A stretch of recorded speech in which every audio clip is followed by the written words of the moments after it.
Hey guys, what's up? This is Matt from Let's Go Explore Matt, and today I'm going to walk you through what it's like for a typical April day in Niagara Falls, Ontario, Canada, and give you some tips about how to enjoy your day there, how to spend your time, and how to save a little bit of money.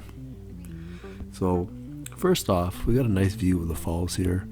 We are down by the Clifton Hill area, and as you can see, there's my great fiance. And there's me enjoying the day. We are right by the Rainbow Bridge right there. It takes you right over to the USA. And I recommend parking by there actually too, because you can get this great view of the falls, and you have the Clifton Hill area, which is conveniently right behind there, which I'll be showcasing in this video too in a second. They have lots of rides there, like the Maid of the Mist and zip lining, and you can go walk down by the falls and enjoy your day. And then once you're done that, you can walk right up the Clifton Hill, which is where we're going next. So Clifton Hill has a lot of fun attractions there. You have bowlings, wax museum, haunted houses, a bunch of really cool things you can go do and see. And you can also buy a fun pass too to get a discount on doing a lot of those activities. As you can see, even have a cool looking Burger King there. So we just went around there, explored. We didn't want to eat there because we found it to be very expensive. So I recommend eating outside Niagara Falls, like in St. Catharines, or just even a little bit off the strip to save some money.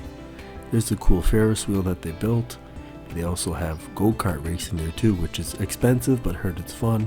Wax museum, which is included in the fun pass, and a lot of cool places to eat like the Rainforest Cafe, which I recommend. Or if you want to just save some money, go explore it all and walk around a nice park like we did, which we enjoyed doing that too.